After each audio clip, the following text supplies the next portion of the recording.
इस बार महाकुंभ में नागा पुरुषों के साथ महिलाओं का भी दीक्षा संस्कार हो रहा है। आपने पुरुष नागा साधुओं के बारे में तो खूब सुना होगा, लेकिन महिला नागा साधु के बारे में कम ही सुनने को मिलता है। तो आइए जानते हैं कि महिला नागा साधु कौन होती है और कैसे बनती है, और इन्हें साध्वी बनने के लिए किन कठिन परीक्षाओं से गुजरना पड़ता है। प्रयागराज में महाकुंभ की शुरुआत हो चुकी है। जिस तरह से नागा साधु आकर्षण का केंद्र बने हुए हैं, ठीक उसी तरह इस बार महाकुंभ में नागा साध्वी भी आकर्षण का केंद्र बनी हुई है। दरअसल इस बार महाकुंभ में नागा पुरुषों के साथ महिलाओं का भी दीक्षा संस्कार हो रहा है। आपने पुरुष नागा साधुओं के बारे में तो खूब सुना होगा, लेकिन महिला नागा साधु के बारे में कम ही सुनने को मिलता है।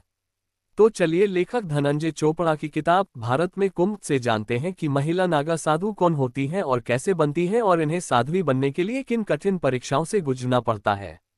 कौन होती हैं महिलाएं नागा साधु? महिला नागा साधु नागिन अवधूतनी माय कहलाती है और वस्त्रधारी होती है।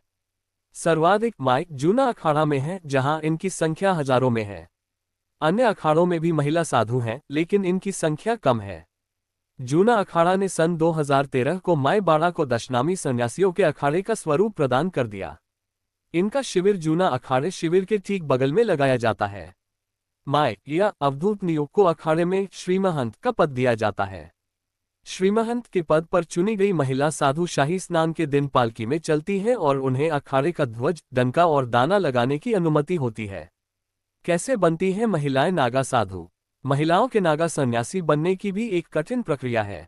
प्रयागराज कुंभ के दौरान माय बाड़ा की ही एक सन्यासिनी ने बताया कि नागा सन्यासी बनने का निर्णय लेने वाली महिला के घर परिवार और सांसारिक जीवन की गहन जांच पड़ताल होती है।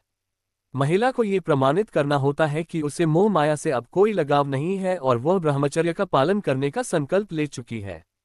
ये सिद्ध करने में 10 से 12 वर्ष का समय भी लग जाता है।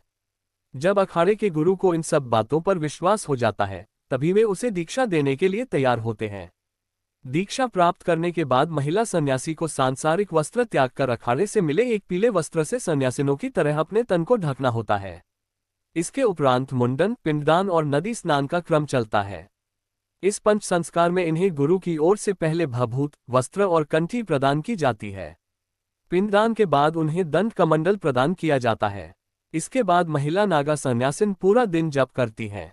सुबह ब्रह्म मुहूर्त में शिव जी का जप और उसके बाद अखाड़े के इष्टदेव की पूजा करती हैं। इसके बाद अखाड़े में उसे नागा सन्यासिन मान लिया जाता है और माता की पदवी देकर उसका सम्मान किया जाता है।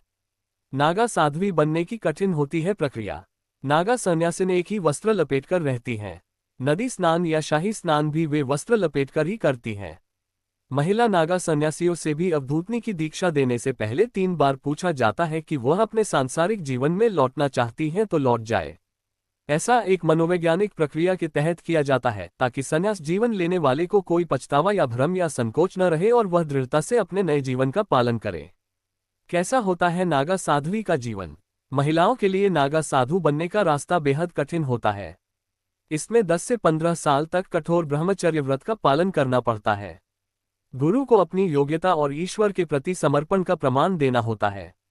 महिला नागा साधुओं को जीवित रहते हुए अपना पिंडदान और मुंडन भी जरूर करना होता है। सन्यासिनी श्री पंच दशनाम जूना अखाड़े की महिला संत दिव्या गिरी बताती हैं कि इस बार महाकुंभ में अकेले श्री पंच दशनाम जूना अखाड़े के अंतर्गत 200 से अधिक महिलाओं की संन्यास दीक्षा होगी। सभी अखाड़ों को अगर शामिल कर लिया जाए तो ये संख्या 1000 का आंकड़ा पार कर जाएगी।